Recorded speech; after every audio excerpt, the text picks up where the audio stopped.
আজকে আপনাদেরকে জানাবো সুন্দর উপসুন্দরদের কাহিনী। চলুন জেনে নেওয়া যাক সুন্দর এবং উপসুন্দর দুই ভাই যাদের প্রচণ্ড মিল ছিল। এক রমণীর জন্য একে অপরকে বধ করেছিল। এই সেই সুন্দর রমণীকে দেখার জন্য সৃষ্টিকর্তা ব্রহ্মার চারদিকে মাতা সৃষ্টি হয়েছিল। মহাভারতে বর্ণিত কাহিনীটি আমরা জানতে পারি দেবঋষি নারদের কাছ থেকে।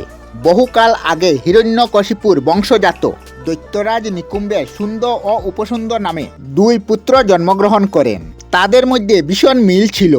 সব কাজ তারা একসঙ্গেই করত। যৌবনপ্রাপ্ত হয়ে ত্রিলোক বিজয়ের কামনায় তারা বৃন্দ পাহাড়ে গিয়ে কঠোর তপস্যা করে। দেবতারা ভয় পেয়ে নানা প্রকার প্রলোভন দেখিয়ে তাদের তপস্যা ভঙ্গ করার চেষ্টা করেন, কিন্তু সুন্দর উপসুন্দর বিচলিত হলেন না। তারপর ব্রহ্মা বর দিতে এলে তারা বর চায় তারা যেন মায়াবিদ্যা এবং অস্ত্রবিদ্যায় পারদর্শী হয়, সেই সঙ্গে বলবান, কামমুখী এবং অমরত্বের বরদান চায়। ব্রহ্মা বললেন, তোমরা ত্রিলোকের বিজয়ের জন্য তপস্যা করেছ, সেই কারণে অমরত্বের বরদান দিতে পারবো না। তখন তারা বলল, তাহলে এই বর দিন, ত্রিলোকের স্থাবর জঙ্গম থেকে আমাদের কোনো ভয় থাকবে না। মৃত্যু যদি হয় তবে পরস্পরের হাতে হবে। ব্রহ্মা বললেন, তথাস্তু। বর পেয়ে তারা দৈত্যলোকে গিয়ে বন্ধু বান্ধবদের সাথে ভোগ বিলাসে মত্ত হলেন এবং বহু বছর ধরে নানা প্রকার উৎপাত করতে লাগলো। তারপর তারা তাদের বিপুল সৈন্য নিয়ে ত্রিলোক বিজয়ের উদ্দেশ্যে রওনা দিলেন। দেবগণ ব্রহ্মার বরের বিষয়ে জানতেন, সেই জন্য তারা স্বর্গ ত্যাগ করে ব্রহ্মলোকে গিয়ে আশ্রয় নেয়। সুন্দর এবং উপসুন্দর ইন্দ্রলোক, যক্ষ, রক্ষ, খেচর, পাতালবাসী, নাগলোক প্রভৃতি সকলকে জয় করলেন।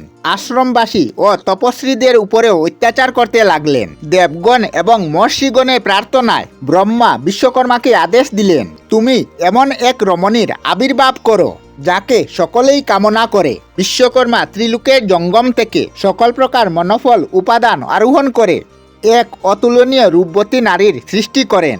জগতের উত্তম বস্তু তিল তিল করে একত্রিত করে সৃষ্টি করা হয়েছিল বলে ব্রহ্মা এর নাম দিলেন তিলোত্তমা। তিনি আদেশ দিলেন, তুমি সুন্দর এবং উপসুন্দরকে প্রলুব্ধ করো। তিলোত্তমা যাবার আগে দেবগণকে প্রদক্ষিণ করলেন। ঘুরতে ঘুরতে তিলোত্তমা যেদিকে যান তাকে দেখার জন্য ব্রহ্মার একটি একটি মুখ নির্গত হলো। এইভাবে তিনি চতুর্মুখী হলেন। শিব স্থির হয়েছিলেন, এই জন্য তার নাম স্তনু হলো। সুন্দর এবং উপসুন্দর বৃন্দ পর্বতের উপর শালবনে সুরাপানে মগ্ন। এমন সময় মনোহর লাল বস্ত্র পরে তিলোত্তমা সেখানে এসে উপস্থিত হলেন। কোনো নারী যে এত অপরূপ সুন্দর হতে পারে এই ধারণা তাদের ছিল না। তখন সুন্দর তার ডান হাত এবং উপসুন্দর তার বাম হাতে ধরল। ভ্রুকুটি করে সুন্দর বলল, এ আমার বারজা, তোমার গুরুস্থানীয়। উপসুন্দর বলল, এ আমার বারজা, তোমার ভাতৃবধূ স্থানীয়। তারপর এ নিয়ে দুজনের মধ্যে গদাযুদ্ধ শুরু হলো। দুজনই নিহত হলো। দেবগণ এবং মহর্ষি নারদের সাথে ব্রহ্মা সেখানে এসে তিলোত্তমাকে বললেন, সুন্দরী, তুমি আদিত্যলোকে বিচরণ করবে।